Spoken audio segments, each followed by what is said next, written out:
vamos a las preguntas. A ver acá, Carlos.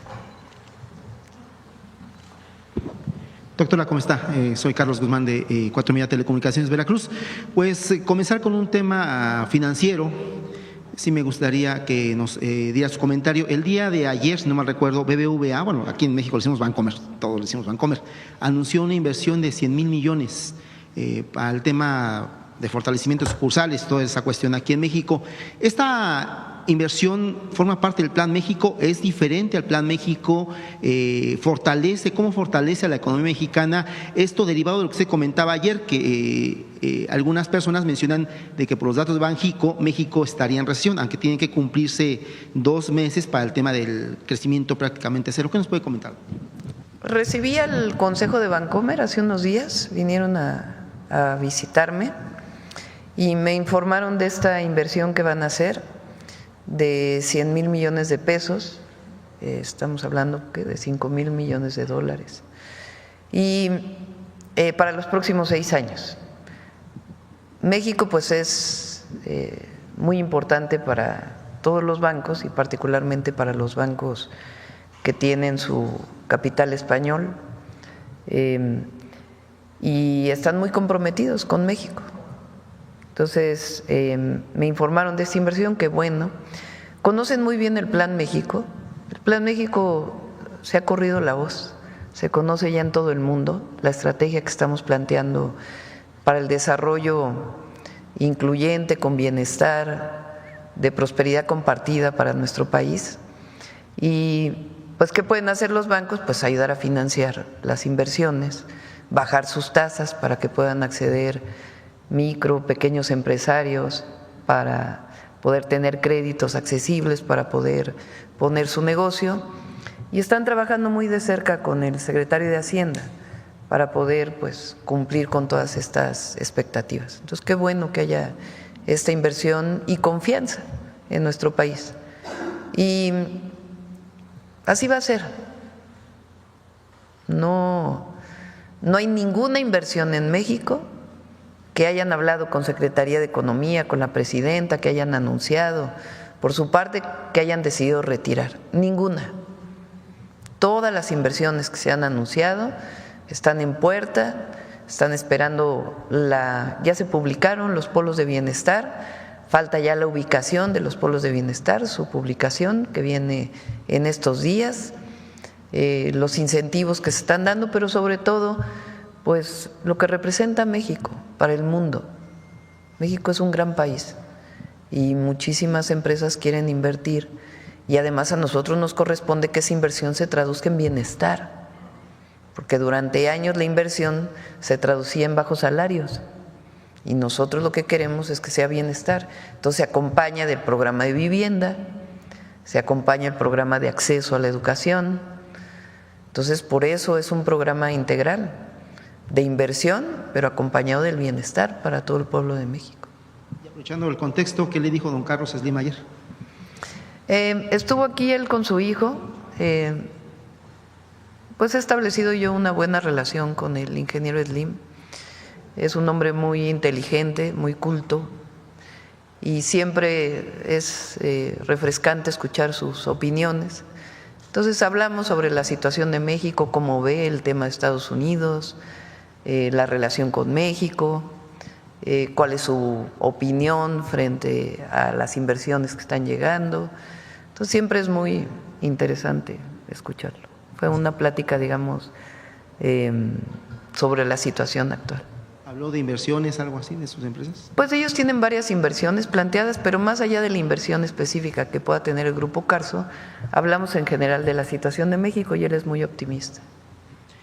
Hablando de la situación de México, el día de ayer, en el caso de la CENTE, su parte, que es la CETEG, ayer intentó ingresar, quemar papeletas de la elección judicial de este 1 de junio. No sé si nos puede regalar un comentario respecto a este tema. Estuvo la Guardia Nacional custodiando obviamente el recinto, pero es preguntarle si este tipo de acciones de más intensidad se le llama radicalización en el tema político, pero si no ponen en algún momento en peligro a la elección judicial, ¿se contempla el que se regresen a la mesa de diálogo aquí en Presidencia? ¿Qué nos puede decir? Ellos tomaron la decisión de ir a consultar a sus bases. Ellos tienen un esquema en donde la decisión la toman a partir de asambleas. Entonces se les hizo una propuesta, ayer se dio a conocer por parte de la Secretaría de Educación, del director del ISSSTE y la Secretaría de Gobernación, y ellos van a ir a consultar si con esta propuesta que se les hizo ellos deciden levantar el plantón que tienen aquí en la Ciudad de México. Y nosotros hemos hecho muchos planteamientos desde hace tiempo para cada estado de la República. Mario Delgado ha estado pues prácticamente en todas las entidades de la República, hablando de la característica de cada uno pues de la educación en cada estado.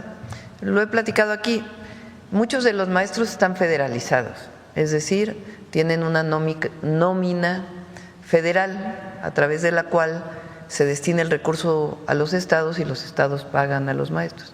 Pero hay una nómina estatal en la mayoría de los estados de la República. Y el gobierno federal ayuda a muchos estados a que se pueda cumplir también esa nómina estatal. Y en cada entidad de la República, las y los maestros pues tienen sus solicitudes, en particular en Oaxaca, en Chiapas. Mario ha estado atendiendo pues las solicitudes que se tienen por parte de los maestros de la coordinadora, desde hace ya semanas, no es de ahora. Entonces, ellos lo que plantean pues es que ya se aterricen en estos acuerdos en los estados. Entonces, bueno, vamos a esperar esta consulta que tienen con las maestras y los maestros, insistir que en lo que podamos hacer que esté en las posibilidades reales del gobierno federal para apoyar a las maestras y a los maestros. Ya la educación pública lo vamos a hacer, es nuestra concepción, es nuestra convicción. Hay temas pues que sencillamente no alcanzan los recursos para poderlo cumplir y seguir platicando, pero no bajo una condición en donde pues hay estas manifestaciones, ¿no? Entonces vamos a esperar a ver qué resulta entre hoy y mañana. Ya la mesa está abierta con Educación, ISSSTE y Gobernación y Hacienda. Ellos mencionaban incluso ayer en una asamblea que efectuaron aquí en Ciudad de México que dejaban patente la posibilidad de boicotear la elección. ¿Haría algún llamado respecto a eso? No escuché eso yo, al revés. Cuando nosotros dijimos que cómo era posible que tomaran el INE y que tenía que ver la elección al Poder Judicial con las demandas del magisterio, que si eso significaba que estaban juntándose con todos aquellos que estaban en contra de la elección al Poder Judicial, ellos manifestaron públicamente que no iban a boicotear la elección del domingo. Entonces, no sé a qué te refieras con la… Sí, es que ayer se le hizo la pregunta por parte de una compañera en uno de los mítines aquí en Reforma, en el que le mencionaba a la compañera, ¿siguen con el tema o están dispuestos a radicalizar sus acciones o a boicotear la elección judicial? Hablaba, si no mal recuerdo, el secretario de la sección de Chiapas, que fue el que dio la respuesta, dejando abierta la posibilidad, pero nunca concretó, nada más dijo abierta la posibilidad de… Pues, esperemos que no, porque pues estarían actuando contra la libertad del pueblo de México para poder decidir el Poder Judicial. Entonces, esperemos que no y que consulten esta propuesta, que la verdad es un esfuerzo extraordinario que se está haciendo. Y lo estamos haciendo porque creemos en los maestros y en las maestras, creemos en la educación pública. Lo que no nos parece pues es estos actos violentos y la afectación que están haciendo en la Ciudad de México cuando hay diálogo. O sea, se entendería que estuvieran presionando si no hubiera diálogo, si estuviéramos cerrados, pero cuando hay una mesa de diálogo abierta, pues ¿por qué tienen que estar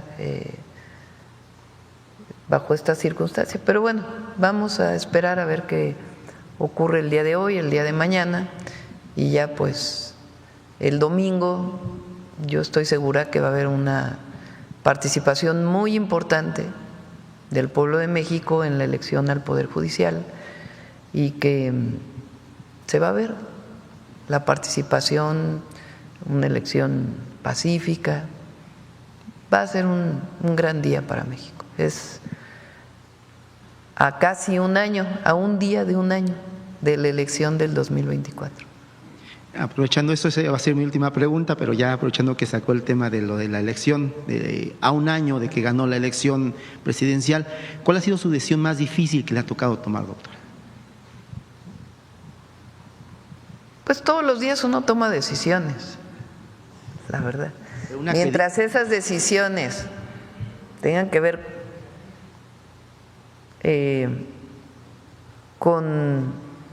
hay decisiones que son coyunturales, decisiones que uno tiene que tomar sobre proyectos prioritarios, estratégicos.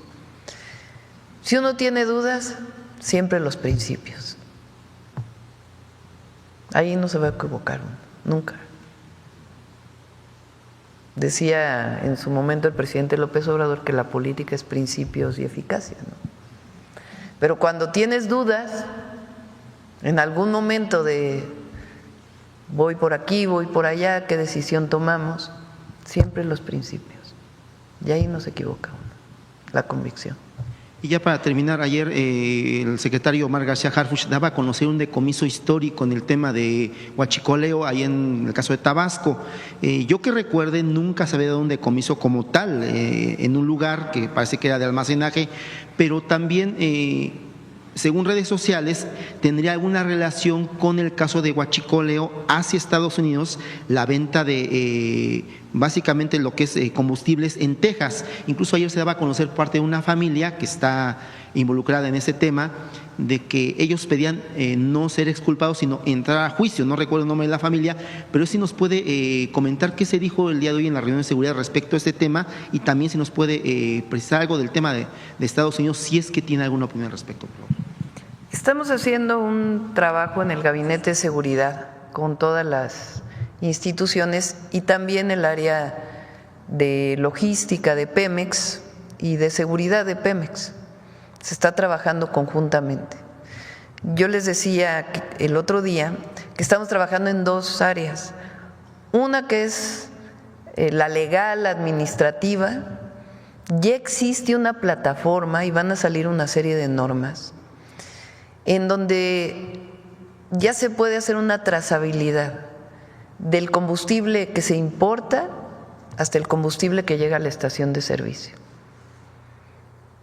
Eso fue gracias a toda la modificación de leyes que hicimos en el sector energético, que fue la reversión de la reforma del 2013, que gracias a la mayoría calificada se pudo modificar la Constitución y también pues todas las leyes de energía que nos permiten pues tener, entre otras cosas, además del fortalecimiento de Pemex y CFE, esta trazabilidad de los combustibles. Trazabilidad quiere decir que podemos ver en una plataforma automática cómo llegó el combustible y a dónde se trasladó hasta llegar a la estación de servicio. Eso es muy bueno porque los permisos de importación, porque recuerden que puede tener permiso de importación un privado, no solo Pemex. Los permisos de importación, pues ahora se sabe a dónde van. Y se está fortaleciendo esa plataforma. Y eso lleva información que nos da pistas si hay fugas, si hay huachicol. Eso por un lado. Por otro lado, el trabajo que hace la Guardia Nacional en la defensa, que ha sido también muy importante, de revisión de tanques en las carreteras, de investigación también para poder saber en dónde hay este almacenamiento.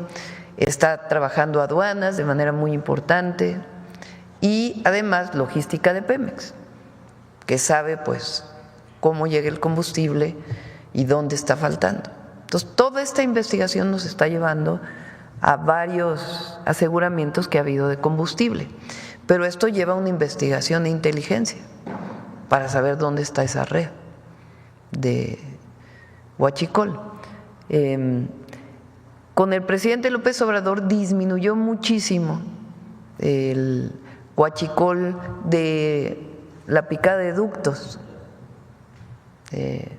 y una revisión muy intensa que se hizo. Y cuando nosotros llegamos, pues nos dimos cuenta que había esta otra parte, ¿verdad?, de importación, imagínense, hay una cantidad de comercializadoras que no están vinculadas con uno o con otro, que una parte la hizo la anterior administración y ahora pues nosotros estamos investigando todavía más. Cuando tengamos ya pues toda la red, evidentemente la investigación no se puede abrir mucho más, pues ya se estará informando. Pero sí fue un muy buen aseguramiento este que se hizo. Y hay alguna relación con esto que tú planteas, pero pues ya depende. No quisiera abrir más y ya que en su momento el Gabinete de Seguridad pueda informar. Contra la familia Jensen en Estados Unidos por lo que nos pidan de información y si nosotros podemos ayudar. Colaborar. Sí. Gracias, doctor. Acá. Gracias, Citlali Guerrero, de Bajo Palabra. Buenos días, presidenta. Bueno, en estos momentos en Acapulco se vive una tensión política, administrativa, legal entre el municipio de Acapulco, y la Auditoría del Estado, ya que le requirió a la presidenta de Acapulco información de unas obras de recursos federal. Y la presidenta declaró que preguntó a la Auditoría Superior de la Federación si era competencia del Estado, si podría entregar esa información, a lo que le respondió que únicamente ellos están facultados para auditar recursos federales y de hacerlo estaría incurriendo en alguna falta. Sin embargo, la Fiscalía del Estado ha dado vista a la Fiscalía Anticorrupción para ejercer acción penal contra la presidenta de Acapulco. Y esto pues en el contexto de la sucesión del 2027. Preguntarle su opinión, presidente. Pues hay que dividir la parte política siempre, de en todo caso una falta administrativa o de uso de recursos públicos, porque puede tener implicaciones políticas, pero no se puede hablar de que por razones políticas se hace esto. Entonces, si hay alguna cosa, pues tiene que aclarar la presidenta municipal de Acapulco. Si hay alguna auditoría y hay observaciones, pues siempre hay los tiempos legales para que pueda responder. Y tiene que seguir su proceso. Lo otro pues es lo político, ¿no?, lo del 2027. Entonces, si hay una falta administrativa, pues que se resarzan las observaciones y si no, pues que se proceda. Gracias, presidenta.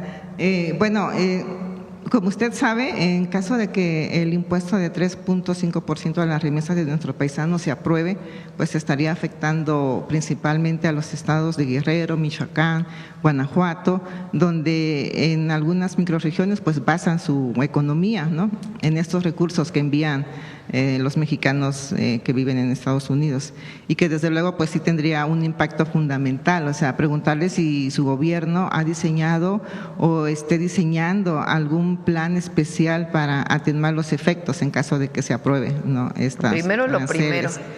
Vamos a tratar de informar a todos los senadores pues del impacto que tiene el impuesto a las remesas y por eso este llamado a nuestros paisanos y paisanas, sobre todo los que tienen la doble nacionalidad, que ejercen su derecho al voto en los Estados Unidos y que no están de acuerdo con este impuesto, pues que puedan informarle a sus senadores de que no están de acuerdo y las razones por las cuales no están de acuerdo en este impuesto. Y nosotros desde aquí también, los senadores se van la próxima semana para poder hablar con los senadores de allá, expresar su opinión de todos los partidos políticos, no solamente de Morena o de nuestro movimiento, sino de todos los partidos políticos. Van a dar los argumentos y nosotros también, a través del Departamento de Estado, y el canciller, pues la información que se tiene que dar de que no estamos de acuerdo el gobierno de México con el impuesto a las remesas. Entonces vamos a ese proceso y si llegara a aprobarse ya veríamos la otra parte. Que sepan los paisanos y las paisanas y el pueblo de México que su gobierno está para apoyarlos, siempre. Y que si estamos en contra del impuesto a las remesas es porque afectan a los más pobres del país y afectan a nuestros paisanos y paisanas allá. Que los mexicanos y mexicanas allá ya pagan impuestos y que es injusto que paguen doble. Y además hay un convenio firmado en 1992 que dice que no se debe duplicar el impuesto. Ya existe ese convenio entre México y Estados Unidos. Entonces, esto estaría por encima de ese convenio. Entonces, nosotros vamos a seguir difundiendo nuestra posición, haciendo nuestro trabajo y siempre vamos a apoyar al pueblo de México. No lo vamos a dejar solo nunca. Pero vamos primero a lo primero. Pero en caso de que sí se apruebe, si tiene Vamos plan B primero a lo para primero. eso.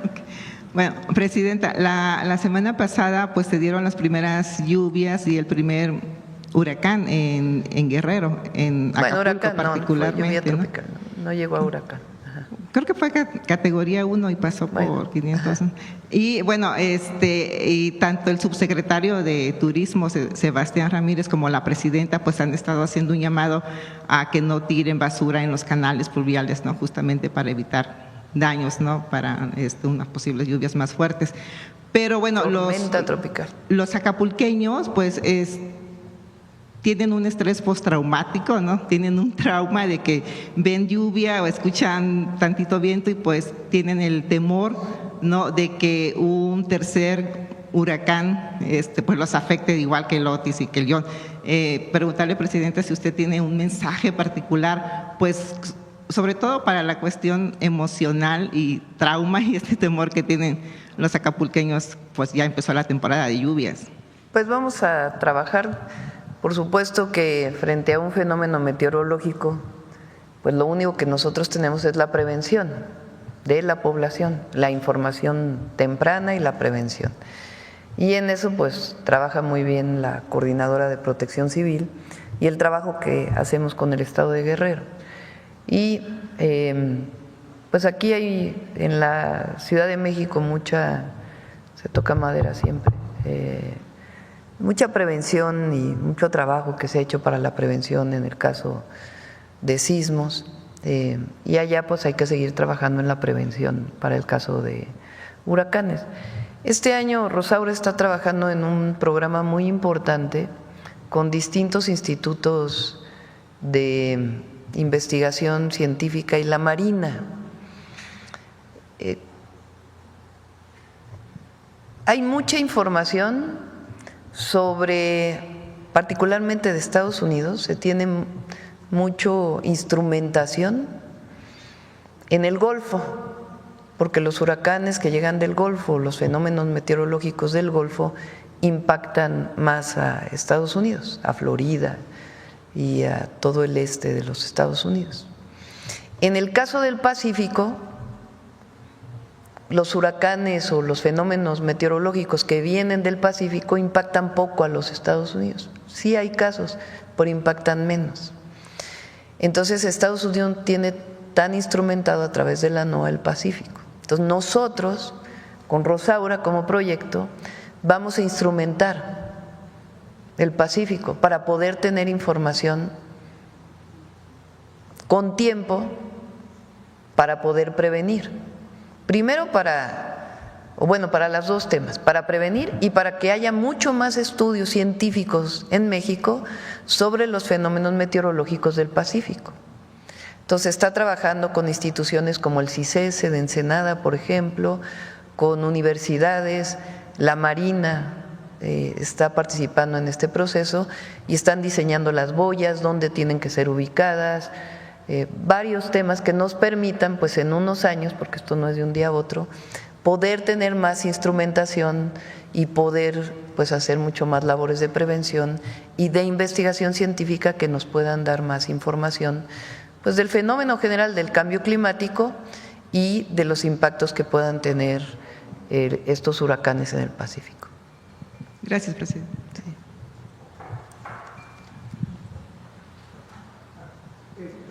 Te sorprendiste de que te diera la palabra. Presidenta, Federico Lamont, así Luis Salmón, 1530.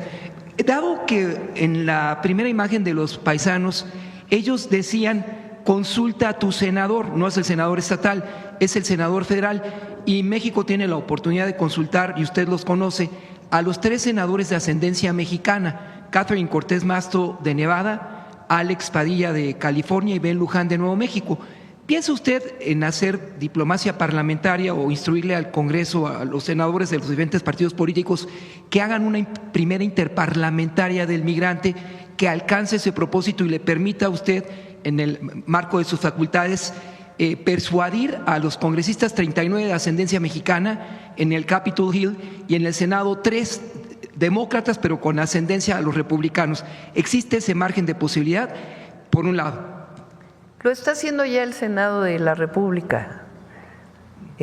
Todos los partidos políticos, no por instrucción mía, sino por iniciativa de las y los senadores, de juntarse todos para ir a platicar con distintos senadores de los Estados Unidos, en un diálogo abierto, normal, que se puede dar, de por qué el impuesto a las remesas pues no es una buena medida. Entonces ya lo están haciendo con distintos senadores y también pues hablando por teléfono e informando. Y va un equipo la próxima semana para poder hacerlo. También lo está haciendo nuestro embajador de México en Estados Unidos, hablando con senadores, con el propio Departamento de Estado. Y yo se lo planteé a nuestro embajador cuando vino a entregar sus cartas credenciales y tuvimos una plática.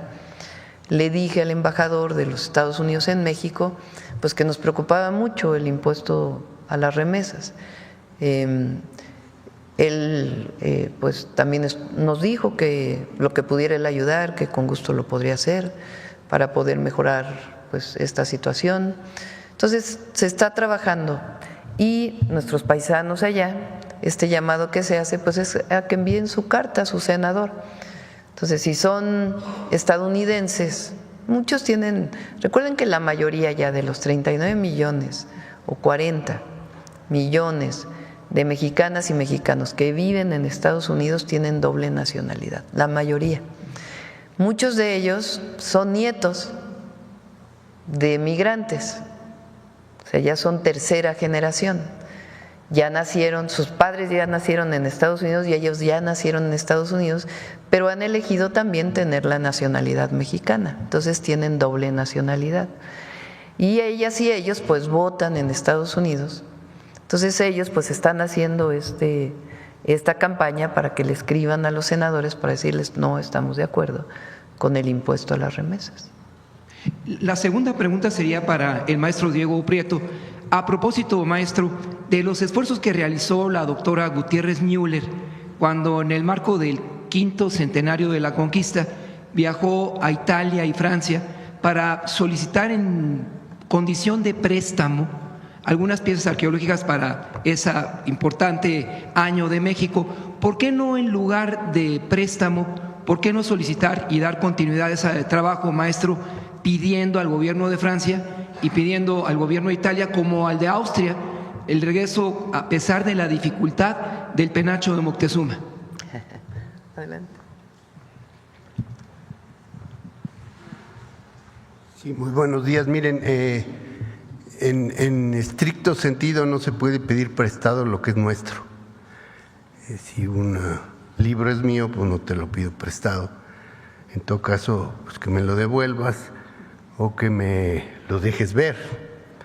Lo que ocurrió en el año 2021 es que en principio los países saben que todo elemento del patrimonio mexicano queremos que nos lo regresen, pero tampoco vamos a estar generando conflictos con países que son nuestros hermanos, nuestros amigos, por todo.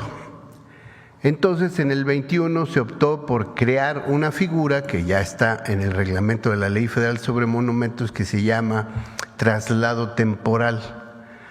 Con la autorización del presidente, en este caso de la presidenta, se puede solicitar que un bien del patrimonio mexicano, en tanto se logra su recuperación definitiva, se pueda trasladar temporalmente con fines de difusión, con fines académicos, con fines de investigación y regresar. Y en el 21 vinieron varias piezas de Francia, de Italia, de Estados Unidos, de Alemania, que se trasladaron temporalmente. Algunas no logramos ni siquiera que se nos autorizara el traslado temporal porque las leyes de los países pues son complejas. Sin embargo, pues también en ese momento se solicitó la devolución de este patrimonio, no se logró en todos los casos, en otros se logró el traslado temporal y hace poco la presidenta y José Alfonso Suárez del Real platicaban cómo se ha reactivado una solicitud que ahora hacen suya diputados de Francia y algunas otras instancias amigas en Francia para recuperar 2 códices, de los cuales habló perfectamente José Alfonso, que es el Códice Borbónico y el Códice Azcatitlán. En este caso esperamos que prosperen estas relaciones.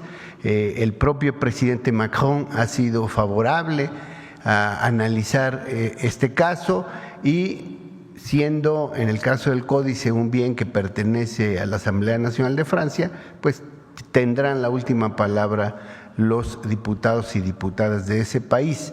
Sobre el penacho de Moctezuma hubo una petición expresa de devolución. Estuvo la doctora Gutiérrez Müller con las autoridades de ese museo y ellos se negaron. Ellos aducen como argumento para su no devolución el que el traslado puede afectarlo y efectivamente puede afectarlo. Sin embargo, sería interesante que en principio accedieran a su devolución y luego vemos si se traslada, no se traslada, si le afecta, no le afecta, como lo que ocurrió con el panel Maya que pudimos recuperar en Chicago. Es nuestro ya. Que esté un tiempo en los Estados Unidos no es problema, porque hay muchos mexicanos. Chicago es la segunda ciudad con más mexicanos de los Estados Unidos, pero el caso del penacho, pues simplemente ha habido una negación y pues nosotros respetamos, insisto, no se trata de generar una situación de ruptura diplomática, porque eso supondría que estaríamos en pleito con países que en realidad, como lo vieron en el video y en las láminas, están dispuestos a colaborar, pero tienen disposiciones legales que en un momento dado les pueden obstaculizar una devolución. Gracias, presidente.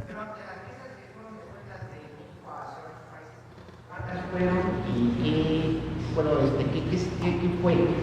Ahorita no tengo el número, pero por ejemplo la pieza que vieron de Nigeria es una pieza que pretendieron introducir ilegalmente a nuestro país. Nosotros preguntamos si era de interés de ellos, dijeron que sí y se devolvió. Lo mismo ha ocurrido con piezas de Perú, de Bolivia, de Guatemala, de Colombia y de España. No tengo el número exacto, pero otra vez, miren, en esta materia no solo importa el número, sino principalmente importa el gesto y la disposición, la voluntad política para que el patrimonio regrese al lugar de donde proviene. Gracias. Finalmente, presidenta, ante la posibilidad que los restos de Porfirio Díaz que permanecen inexplicablemente en Montparnasse, en París, pudieran regresar a México, tanto para usted como para el maestro, ¿usted cómo se plantea en ese sentido? Ahora te lo dejo a ti, Diego.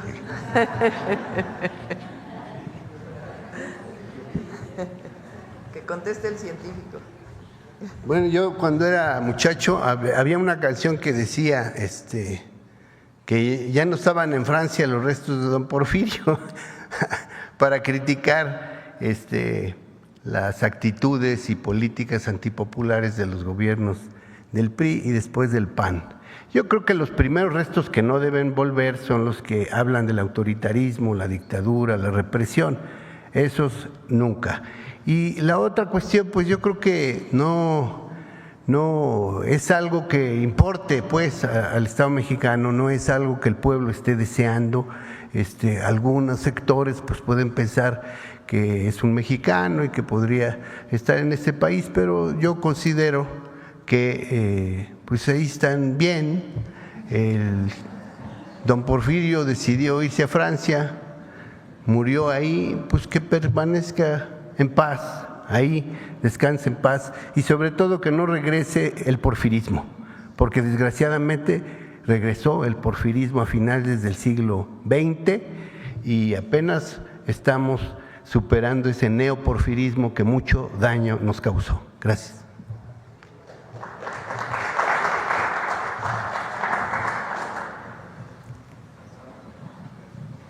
A ver qué dicen los comentócratas. Presidenta, buenos días. Soy Teremora Guillén, corresponsal del Canal de las Noticias, que se transmite en el estado de Chihuahua y Juárez y en los municipios fronterizos de Mexicali y Tijuana. Presidenta, una vez concretado el nombramiento de Sergio Salomón como titular del Instituto Nacional de Migración, ¿se tiene contemplado, en base a un gobierno humanista como el que usted encabeza, fortalecer la formación en materia de derechos humanos para el personal del instituto? Ya vendrá pronto a informarles. Se va a fortalecer el Instituto Nacional de Migración en sus varias tareas que tiene. Ya lo había yo comentado aquí en la mañanera. El instituto tiene evidentemente la tarea de migración, pero, por ejemplo, tiene un área que determina la calidad migratoria de las personas extranjeras que están en México. Tiene un área que tiene que ver con migración en puertos, aeropuertos, en aduanas transfronterizas, en puntos de migración permanentes para turistas, etcétera.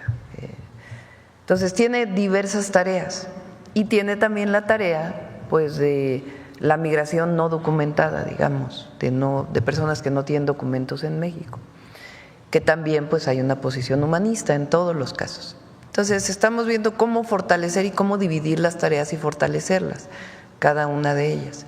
Y ya lo vamos a informar pronto, pero está haciendo muy buen trabajo, Sergio. Muy bien, Presidenta. ¿Cuál sería su plan para atender la crisis migratoria en la frontera norte, garantizando los derechos humanos de los migrantes y la seguridad de las comunidades fronterizas? ¿Cuál crisis migratoria? Bueno, han llegado desde hace tiempo de otras naciones, ¿no? Como de Haití. Sí, pero no hay crisis migratoria. Muy bien. Lo que hay es, ha disminuido mucho el número de personas de otros países que cruzan por México para llegar a la frontera norte. A ver si está por ahí la gráfica. En diciembre del 2023 fue uno de los números más altos que se tuvo. Es que ese no es desde el 2023, a ver si se tiene por ahí, desde diciembre. Pero bueno, dejando esta y luego a ver si tienen la otra.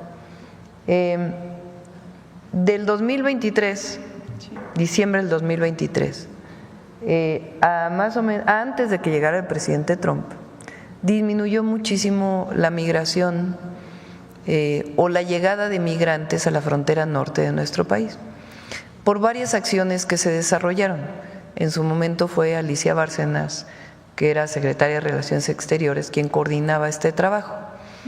Esto tuvo que ver con hablar con los países amigos de los lugares en donde estaban migrando las personas, tuvo que ver con una acción que se tuvo entonces con el presidente Biden para que la solicitud de asilo se hiciera en la frontera sur de nuestro país a través de una aplicación y que no se hiciera de manera física cuando se llegaba a la frontera norte, sino que en la frontera sur se les diera una cita y después ya pudieran ir las personas migrantes de otros países a través de recorridos seguros hasta llegar a lugares fronterizos que ya estaban determinados. Entonces bajó mucho la migración en la frontera norte. Y además pues se atendía a los migrantes de distintos lugares en nuestro país. Cuando llega el presidente Trump, quita esa aplicación. Se llamaba CBP One. Si ustedes recuerdan, el 20 de enero dice, ya, no hay derecho de asilo en Estados Unidos.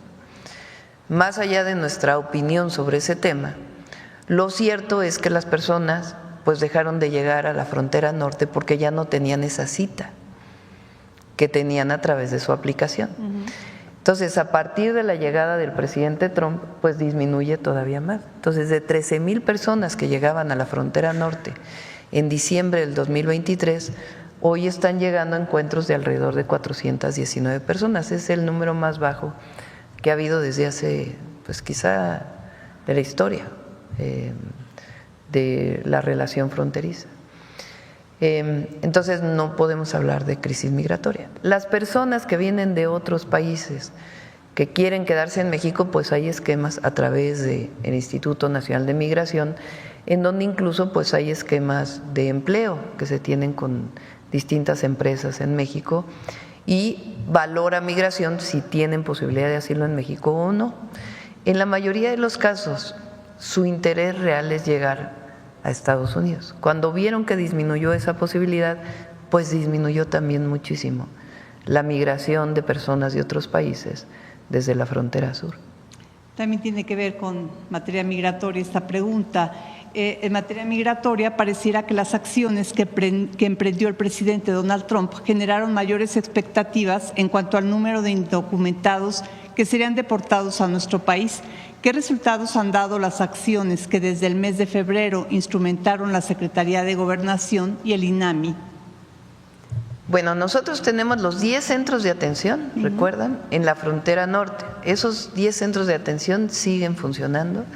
Ha llegado mucho menos personas de las que en algún momento se esperó que iban a llegar, pero ahí tienen acceso a todos los programas de bienestar, a quedarse, a comer, a asearse, y de ahí se les apoya para que regresen a su lugar de origen, incluso con empleo. Y además, si lo solicitan, se les da una tarjeta paisano que tiene 2,000 pesos para sus gastos de traslado. Entonces, están funcionando los 10 centros. Además, la mayor parte de las repatriaciones las hace hoy Estados Unidos en aviones de Estados Unidos, que llegan principalmente a Tabasco y a Tapachula. Ahí hay otros centros de atención. Entonces, llegan nuestros paisanos a Villahermosa y también a la IFA, al Aeropuerto Internacional Felipe Ángeles. Llegan ahí se les atiende de igual manera y se les dan las posibilidades para poder, tienen primero su carta de repatriación y a partir de ahí pues ya pueden acceder pues a varios servicios que les estamos brindando. No sé si, a ver, Rosa Isela les puede enviar esa gráfica, si no se las enseñamos el lunes con gusto. Muchas gracias, Presidenta. Y por último, ha trascendido en medios una carta enviada a usted y a la gobernadora de Chihuahua, María Eugenia Campos, mediante la cual el párroco de Huachochi, Enrique Ursúa Romero, lanzó una llamada para que se frene la violencia que tiene en vilo a la población. El religioso refiere a enfrentamientos el pasado 15 de mayo y destaca que el alcalde de Huachochi, José Miguel Yáñez, ha solicitado apoyo de autoridades, tanto estatales como federales, y la respuesta ha sido que no se cuenta con elementos. ¿Cuál es su opinión al respecto, Presidenta? Bueno, no creo que… Vamos a revisar, pero el municipio al que fui recientemente, en Guadalupe y Calvo, ahí hay apoyo de la Guardia Nacional y si se requiere más, pues se va a brindar más. Y vamos a ver en Huachochi para ver pues qué se requiere para poder apoyar siempre. Muchas gracias. Ahí, por cierto, quedamos, nos ha sido muy complicado. La Sierra Tarahumara tiene muchísimas comunidades muy aisladas, muy pequeñitas.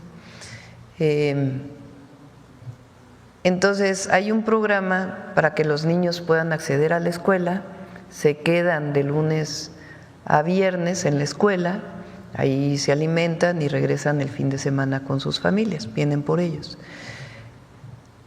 Ahí fue muy difícil el programa de salud casa por casa para incorporar médicos o enfermeros bueno, enfermería o medicina, profesionales de la enfermería o medicina que pudieran hacer el programa casa por casa.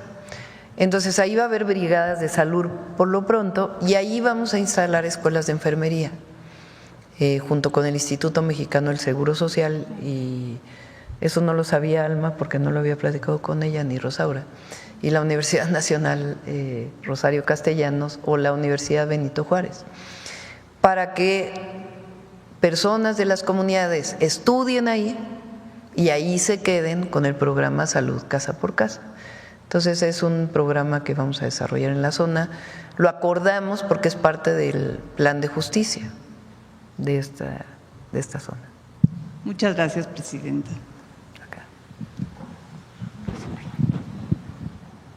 Presidenta, buenos días. Canal del Congreso, Elizabeth Robles. Primero, preguntarle acerca de esta recuperación de bienes históricos, si de alguna forma tiene relación con la reforma que se aprobó el sexenio pasado para elevar las sanciones a quien trafique piezas de México a otros países. Sí, ¿quieres comentar?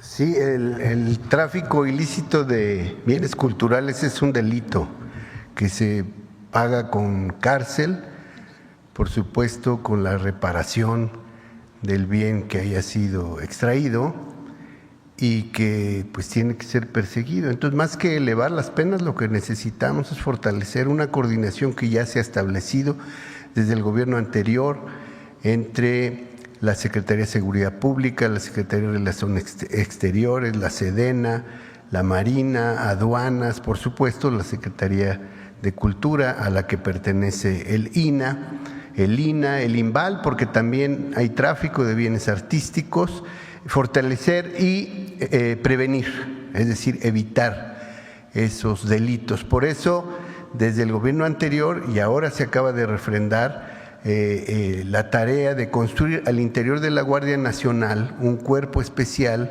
para el combate a los delitos relacionados con el patrimonio cultural, que puede ser tráfico, puede ser destrucción, puede ser excavación arqueológica clandestina, puede ser destrucción de monumento histórico. Entonces, todos esos son delitos que ya están tipificados en la ley. Lo que pasa, pues, es que anteriormente, y lo vimos en el cuadro, pues el INA sí se movía, pero un tanto cuanto solo.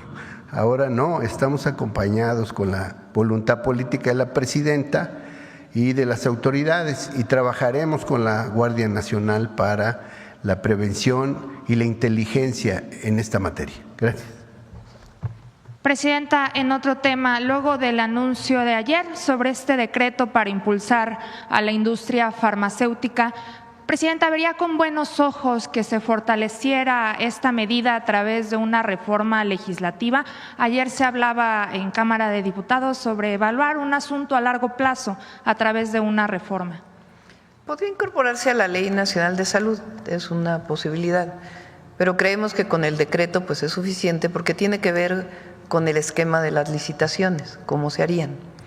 Hace mucho tiempo había en la ley un capítulo que se llamaba requisito de planta. Cuando se quita el requisito de planta en la época de Calderón, el PIB de la industria farmacéutica cae muchísimo. En aquel momento se decía que el requisito de planta se había quitado por tema del tratado y que no podía no podía obligarse a las empresas a que tuvieran una planta en México para poder comprarles medicamento.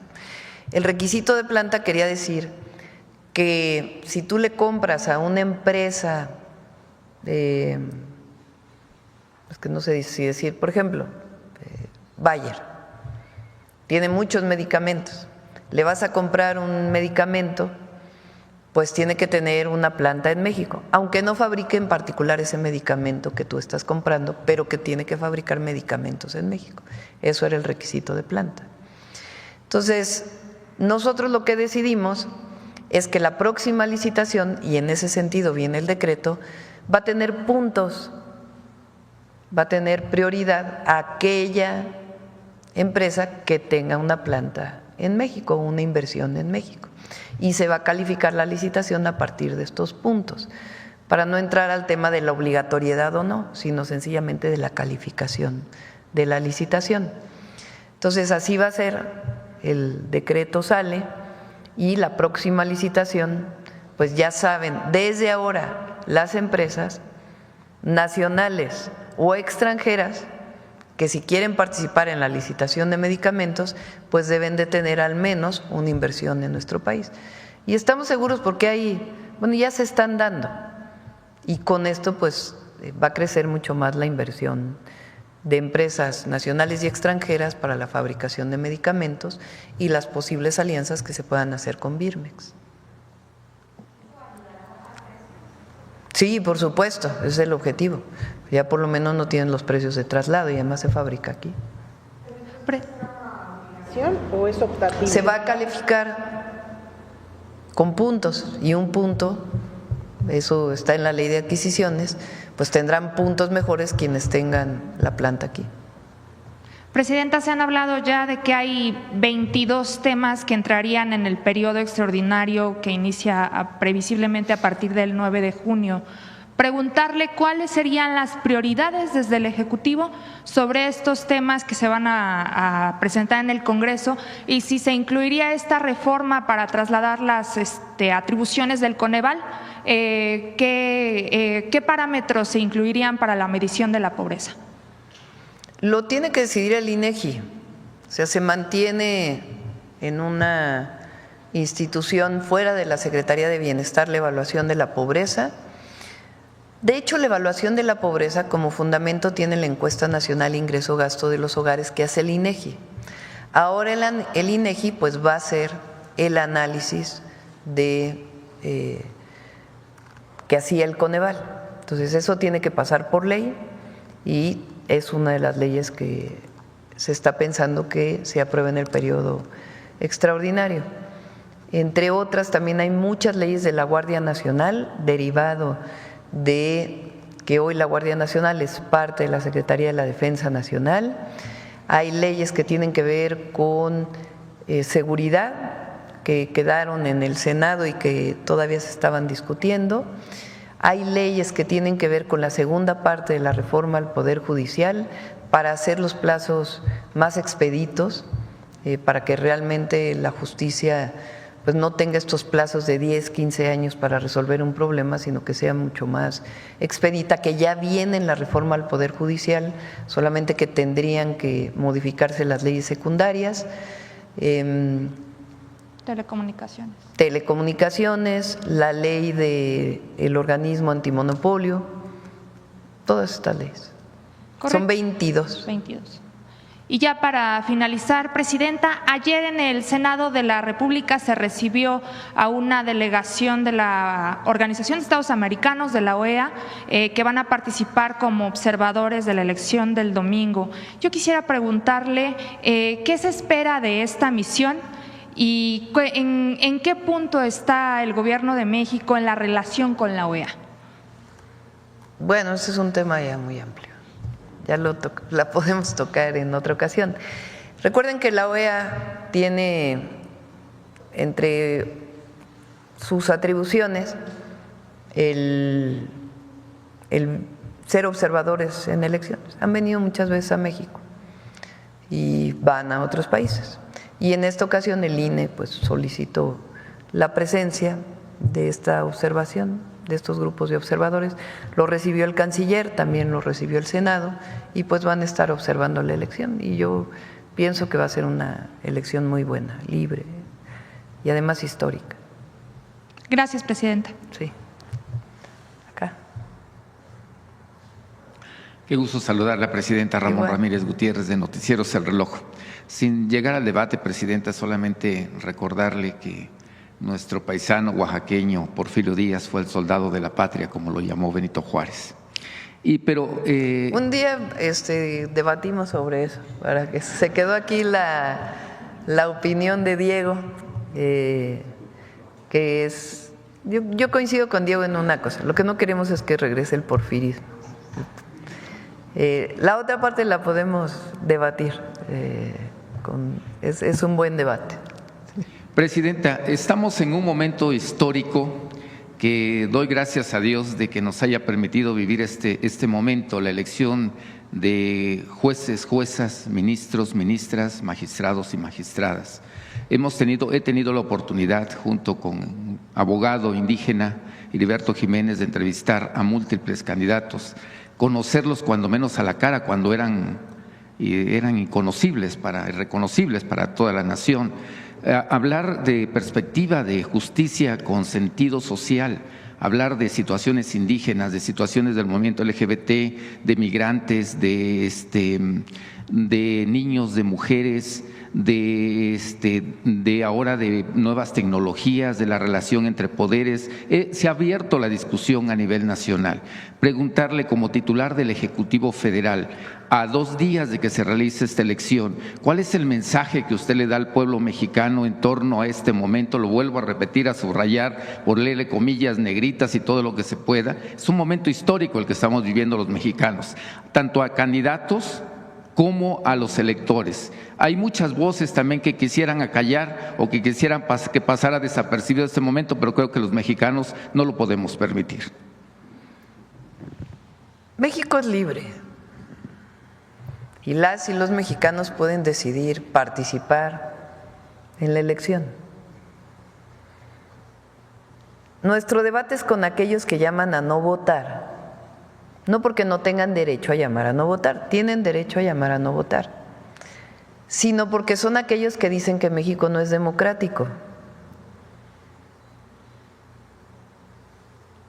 Lorenzo Córdoba, todos los Aguilar Escamín, todos estos que están llamando a no votar, dicen que México es autoritario, que llegó un gobierno que es autoritario. Pero ¿cómo si va a haber una votación?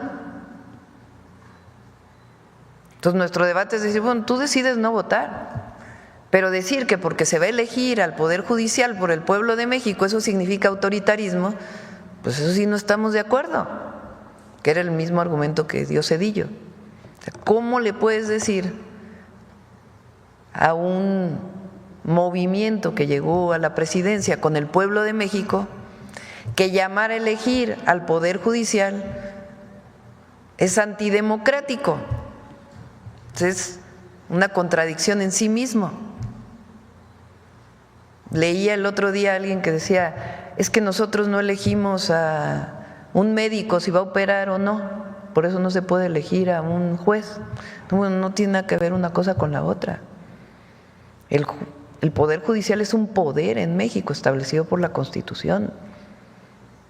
El Poder Ejecutivo, el Poder Legislativo y el Poder Judicial.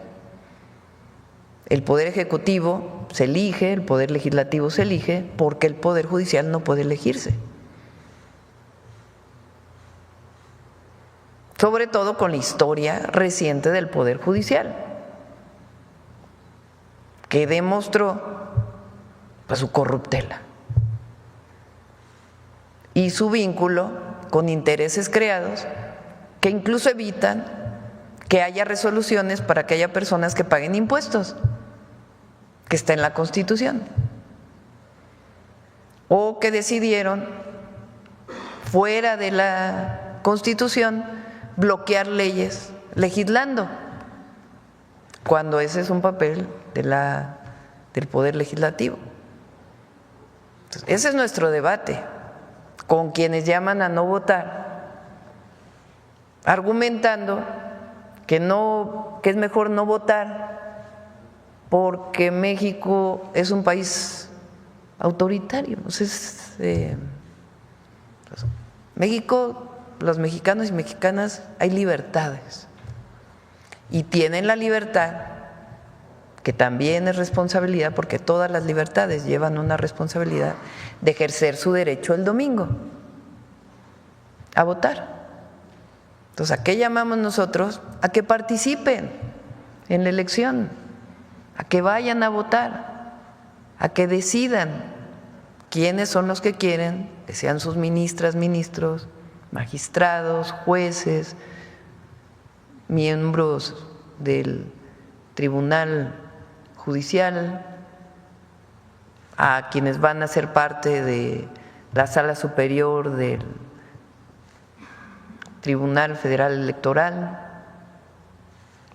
Llamamos a participar, a participar, a participar. Participar es la mejor forma de transformar un país, de muchas maneras. Entonces respetamos a quien llaman a no votar, pero los argumentos que usan pues son muy débiles, no tienen sustento. Entonces que se participe libremente y que la gente decida. Y va a ser mejor el poder judicial que llegue que lo que tenemos ahora. Eso por mucho. Gubernamentales o recursos públicos para… Pero no, ¿dónde dicen que hay estructuras? O sea, ¿dónde está la prueba de que hay estructuras gubernamentales? ¿Hay documentos del gobierno capitalino de que se han usado recursos públicos? Pues sí, hay una denuncia de que algún funcionario público, algún servidor público está utilizando algún recurso. Pues hay las instancias, está el INE, está el tribunal. Pues por supuesto que no estamos de acuerdo en que se usen recursos públicos para ello, pero no he visto las notas que salen y no hay ninguna demostración. Vi un video que de una chica decía que le pagaban para repartir unos papelitos, pero bueno, si hay pruebas, pues que se presente la denuncia. Obviamente nosotros siempre nunca hemos estado a favor, por decirlo de otra manera, de que se usen recursos públicos, ¿no? Y que se vote libremente.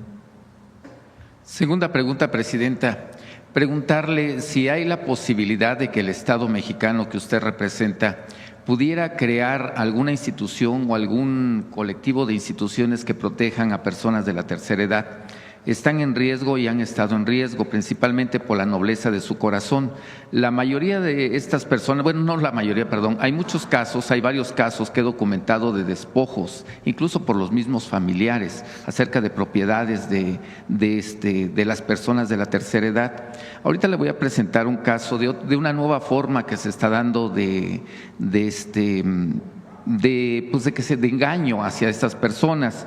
Una familia integrada por Adalberto Ramos Victoria y Altagracia González Moreno, como varias otras personas, han asistido a una capacitación presuntamente de un grupo que se llama AM Lenguaje Corporal, que se trata de conferencias que da Adán Mata, donde habla de neurolenguaje, donde habla de lenguaje corporal, habla de motivación personal, pero al final el objetivo es de que se inviertan recursos. A este matrimonio se le defraudó con 400,000 pesos. No es el único caso, por eso hablo de que si el Estado mexicano podría crear alguna institución para prevenir este tipo de engaños, sí, pero también subrayando el tema de despojos que son víctimas las personas de la tercera edad en varios estados de la República Mexicana o en muchos estados de la República Mexicana, Presidenta.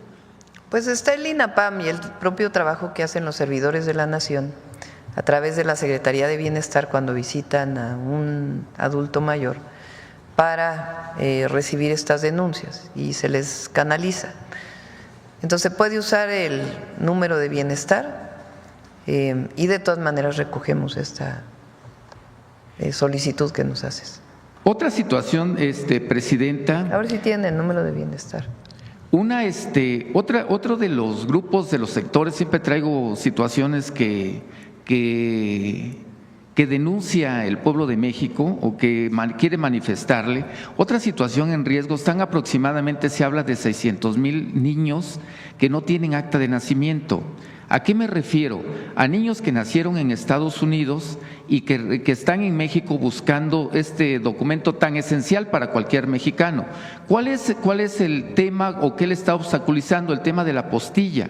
A pesar de que ya hay una reforma del 2024 del Senado de la República Mexicana donde elimina este requisito de la apostilla, porque antes se pedía un certificado, bueno, se sigue pidiendo este certificado con apostilla. Esto significa que los migrantes tienen que regresar a Estados Estados Unidos a ponerle la postilla a su documento para que les pueda dar la nación mexicana el reconocimiento que son ciudadanos mexicanos. Esta reforma, aunque ya está aprobada por el Senado, no se ha implementado. Si pudiera el Estado mexicano que usted representa agilizar esto para que ya se pueda implementar esta reforma y estos cerca de 600,000 niños que nacieron en Estados Unidos y que vinieron a México. Así es.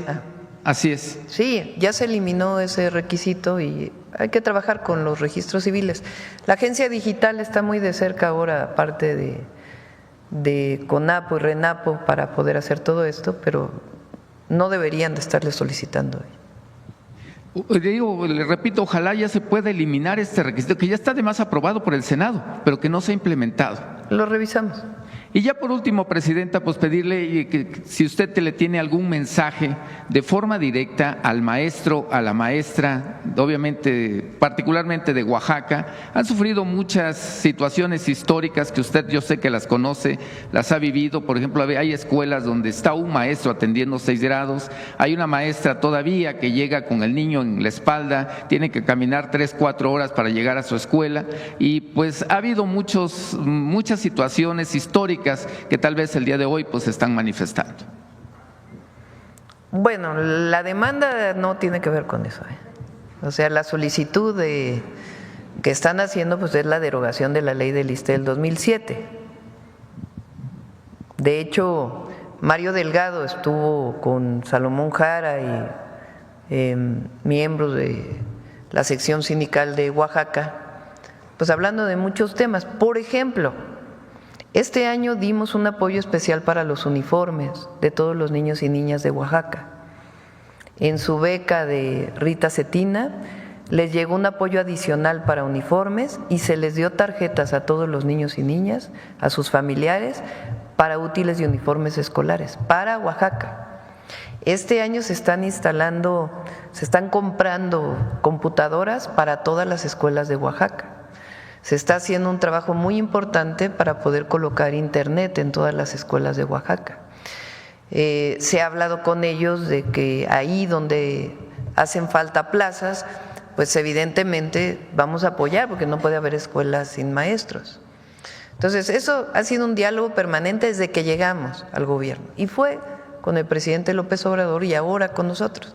Pero la demanda que están pidiendo ahora, pues es la derogación del 2007. Y ahí lo que hemos dicho es, con el Fondo de Pensiones para el Bienestar, se recuperan las pensiones de las y los maestros. Eso es lo que hemos dicho. Entonces, en muchos sentidos se echó para atrás la reforma del 2007 con el Fondo de Pensiones para el Bienestar, porque en el monto de las pensiones ya se van a poder retirar con el monto de su salario igual a su pensión, si es que ganan el salario medio del IMSS o menos. Entonces, porque una cosa es una cosa y otra cosa es otra cosa. Gracias, Presidenta. Buenos días. Olga Ojeda Lajud, corresponsal del periódico Imagen de Veracruz y Diario del Istmo. Presidenta, bueno, a la luz de la resolución de la Suprema Corte de Justicia de la Nación este pasado 26 de mayo, que ratifica la transferencia del control de los puertos a la Secretaría de Marina, y también para fortalecer la seguridad y optimizar la administración portuaria. Y bueno, y considerando también la reciente destitución de 3 altos funcionarios de la aduana en Tampico por ese decomiso enorme de huachicol, me gustaría conocer cómo considera que el liderazgo de la Marina abordará los problemas de la corrupción y crimen organizado en los puertos mexicanos y para garantizar una gestión eficiente y segura. Ha sido muy importante la participación de la Marina, de lo que eran pues las antiguas concesiones de los puertos a lo que hoy son las asiponas. Por cierto, el próximo martes no viene seguridad, lo vamos a pasar hasta el otro martes para poder tener los datos de mayo, ya estoy en abril, de mayo cerrados, para poder dar la información completa de mayo. Este martes regresa Salud nuevamente y hasta el otro viene Seguridad. Y ahí el almirante secretario les puede dar pues toda la información de los conocimientos y cómo el conocimiento de la Marina pues ha permitido una mejor administración de las asiponas. Entonces ha sido muy importante la participación de la Marina. Su opinión, o sea, es prefiere que esperemos a que nos dé la opinión, o me gustaría saber su opinión. No, pues yo estoy de acuerdo en que la Marina administre los puertos. Qué bueno, que lo que había antes pues era pura corruptela, pues estaban concesionados un montón de pues hasta de políticos del pasado. Entonces ahora se recupera. Y estamos trabajando mucho en aduanas. Yo me reúno cada mes con los responsables de las aduanas de todo el país. Una parte las tiene la Secretaría de la Defensa Nacional y otra parte Marina, sus responsables. Están dirigidos por la Agencia Nacional de Aduanas que coordina Rafael Marín, pero las aduanas tienen como responsable a un elemento retirado, en general, de la Marina o de la Defensa. Hemos aumentado la recaudación en lo que va de nuestras, nada más de este año, en 100,000 millones de pesos de aduanas, 100,000 millones de pesos. Y va a seguir aumentando. Y entonces lo que hacemos en las reuniones es que decimos, a ver, aduana de Matamoros, ¿cuánto recaudabas el año pasado? ¿Cuánto estás recaudando ahora? ¿Cuántos pedimentos han llegado? ¿Han disminuido los pedimentos o no han disminuido los pedimentos? ¿Qué problemas tienes? Así, aduana por aduana. Aparte de la revisión general que hace la Agencia Nacional de Aduanas y pues de los centros de control y de los propios controles que se tienen que seguir de la propia agencia. A nosotros lo que nos interesa pues es que obviamente se administren honestamente. También viene un cambio, ya lo vamos a presentar, pero en septiembre, a la ley de aduanas,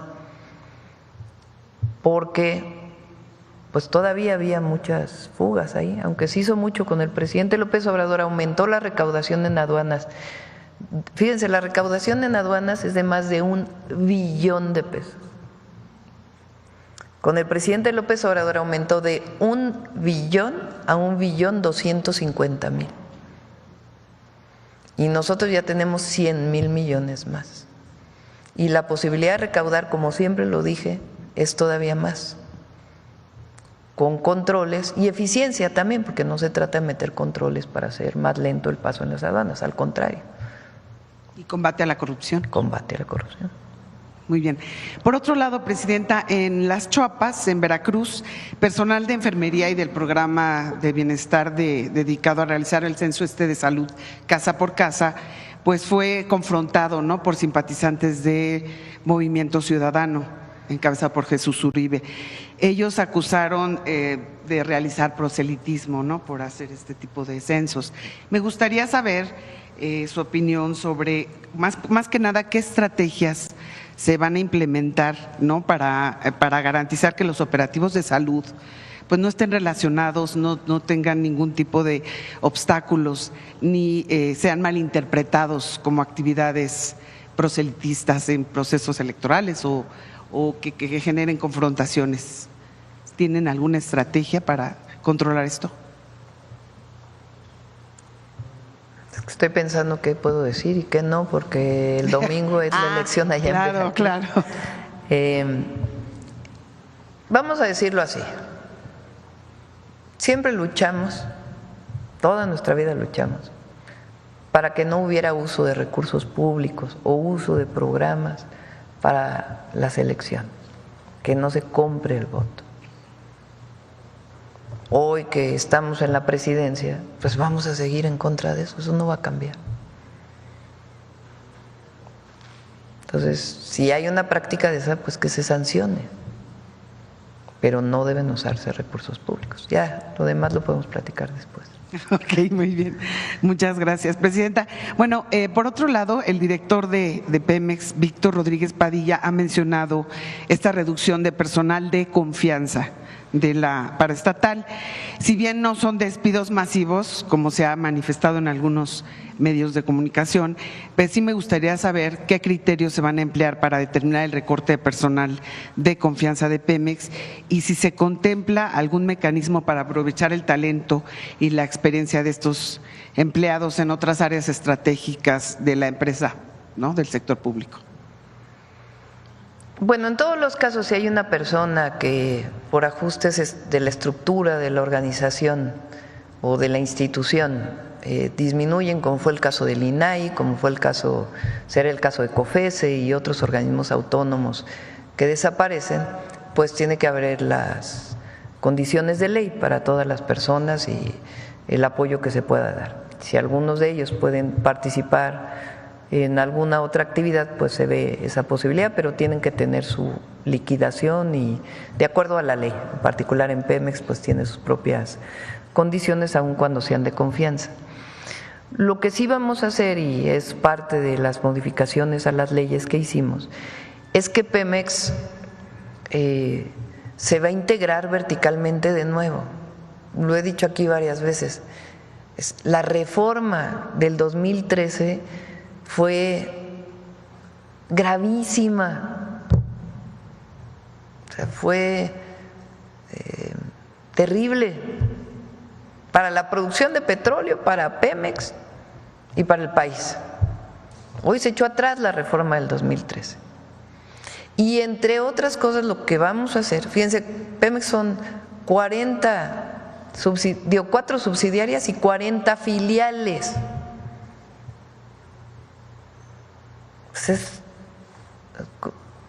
Le llaman la ruta de la bestia, imagínense, para poder aprobar una cosa en Pemex, porque tiene que pasar por un lado y luego por otro, y luego por otro, y luego por otro, y luego por otro, y luego por otro, y luego por otro. Pues eso no puede ser. Pues tiene que eficientizarse todos los procesos y lo que se va a hacer es disminuir para que sea una estructura pública, porque Pemex es público, es del pueblo de México, pero más eficiente. Y si hay personas ahí pues que ya por la estructuración no van a mantener su empleo, pues se buscará otras opciones, y si no, siempre tendrán pues el apoyo de ley que se tiene que dar. Pero bueno, entonces si se ve un talento que se pueda reacomodar, sí se hará. Sí. Y ya como último, Presidenta, no quiero sonar reiterativa, pero bueno, usted, las elecciones en Veracruz también van a ser municipales, usted sabe todo esto que ha generado la violencia a candidatos. Entonces, nada más me gustaría, si es posible, que envíe un mensaje. Sí, pero ahí ya no me meto, porque a todo el pueblo de México. A todo el pueblo. Que participe el domingo. Gracias. Y hay apoyo de la Guardia Nacional en Veracruz y en Durango, en todo el país, pero particularmente ahí donde va a haber elección a presidentes municipales tienen el apoyo. Muchas gracias. Sí. Ya la última, ahora sí nos fuimos completitos.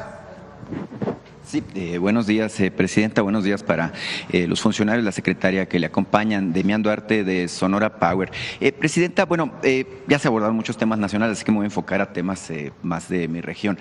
Mire, hablábamos de puertos hace un momento y el puerto de Guaymas ha estado consolidando muchas de las fases de desarrollo, bueno, que se han planteado. Se sabe que se hicieron inversiones muy importantes de parte del gobierno federal en el pasado, de parte de la Secretaría de Marina, por una parte que tiene en operación el puerto, pero también de parte de la Secretaría de Infraestructura, Comunicaciones y Transportes para establecer una red de carretera y bueno, condiciones que permitan que el puerto de Guaymas sea más competitivo a partir de la ubicación geográfica que tenemos. Hay de parte del gobierno de Sonora, de parte de la Comisión de Desarrollo Sostenible de Sonora, bueno, una iniciativa para enlazar al puerto de Guaymas en una asociación estratégica que se tiene ya con el puerto de Amberes de Bélgica, que es uno de los puertos más competitivos del mundo, como se sabe.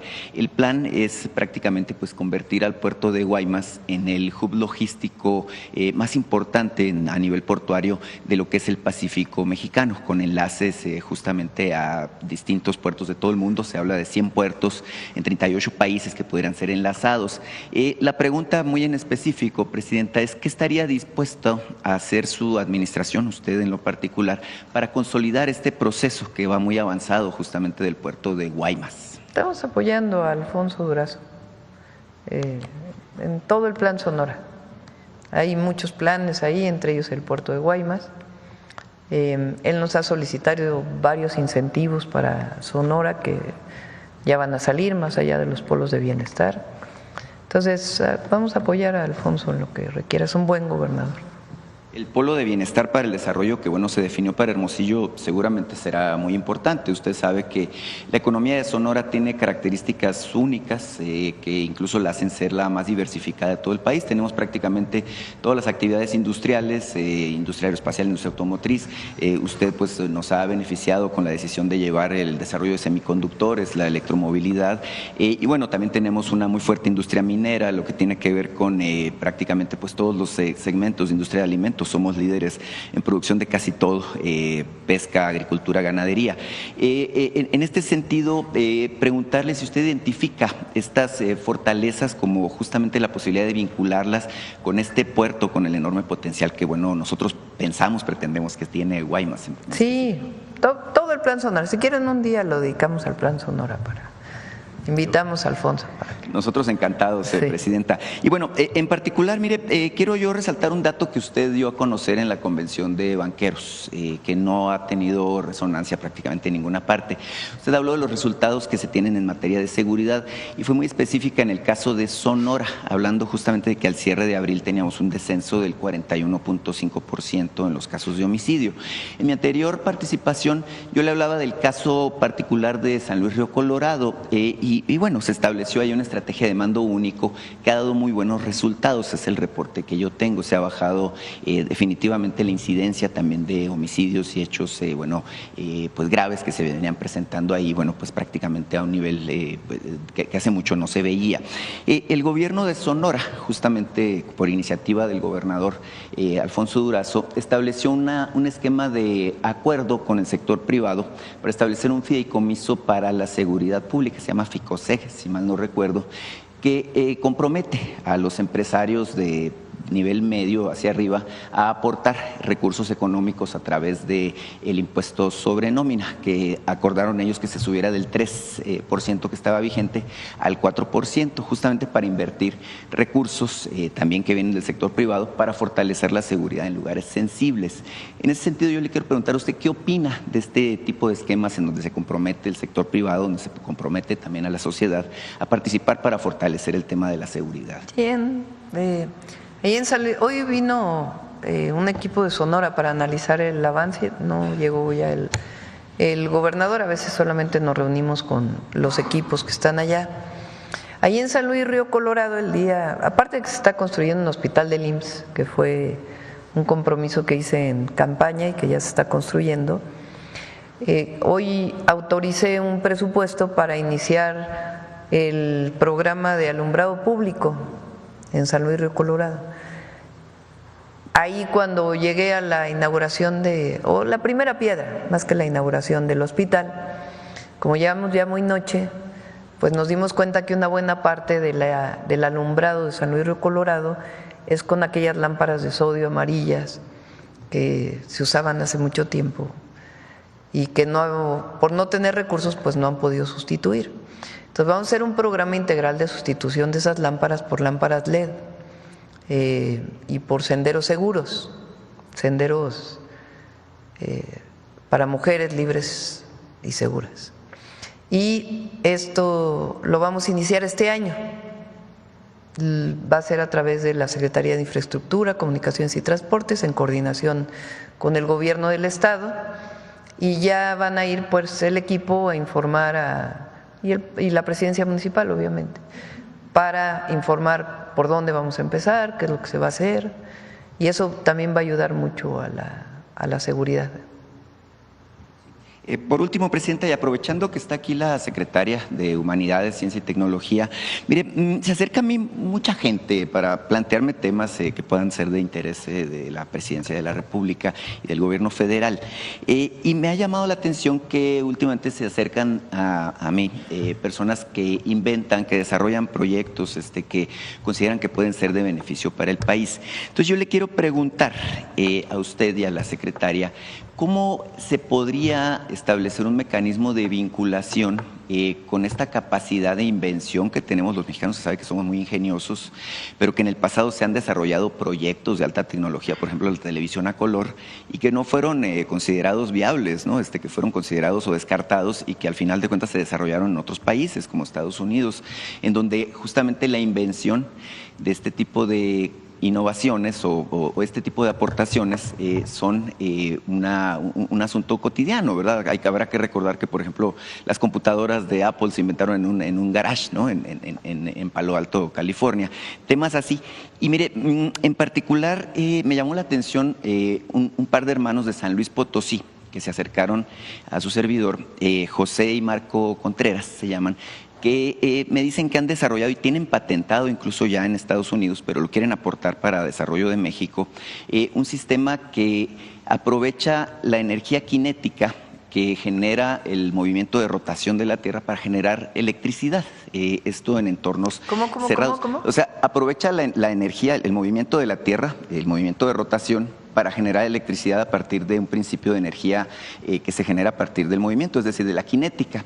Y me dicen que ellos incluso ya tienen un prototipo en funcionamiento, que incluso ya lo patentaron, este modelo, y que bueno, lo que buscarían, incluso me dieron un escrito para usted, que lo que buscarían es aportarlo a México como parte justamente de esta visión que usted ha dicho aquí, que tiene de convertir a México en una potencia tecnológica, en una potencia de innovación. Es un tema que creo que es relevante y bueno, justamente le quiero yo dejar con el personal aquí de comunicación la carta que ellos me entregaron, para que en todo caso me dicen que vayan y lo vean el prototipo operando, ¿no? Porque me dicen no estamos inventando, puede sonar muy fabuloso, pero bueno, evidentemente forma parte de la capacidad de invención que tenemos los mexicanos. Sí.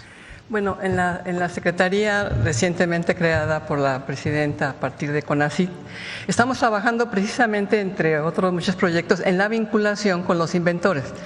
Incluso en esas últimas convocatorias que presentamos para diferentes tipos de proyectos, algunos tienen que ver exactamente con ese tema. No se habían sacado antes y es una innovación que nos pidió la doctora Sheinbaum, de precisamente relacionarnos con inventores y apoyarlos para que terminen, para que, por ejemplo, se apoyen en diferentes investigadores en forma en grupo, de mil maneras, pero el chiste es que hay recursos en la convocatoria que acabamos de sacar para eso, para que inventores terminen su objeto, su aparato, su medicamento, lo que estén trabajando, y con el apoyo de la Secretaría, con el apoyo de instituciones de investigación y también con COFEPRIS inclusive, que los va a estar guiando para que esa innovación cumpla con los requisitos que tiene que tener, y desde que, aunque todavía no lo terminen, esa es la parte importante. Los que ya están finalizados, pues nos los pueden presentar y entonces vemos que sigue. A lo mejor ya les toca directamente ir a COFEPRIS, por ejemplo. Pero los que están en proceso, hay diferentes procesos para que un objeto se convierta realmente en una innovación que pueda ser comercializada, por ejemplo, para hacer primero la patente y luego la comercialización. Lo que insisto es, hay proyectos, hay convocatoria en lo que era CONACYT, que ahora es la Secretaría, para apoyar a esos inventores. Claro que sí. Y estamos trabajando, por supuesto, con las universidades. Casi muchas universidades tienen una oficina de vinculación para apoyar a estos procesos, ¿no?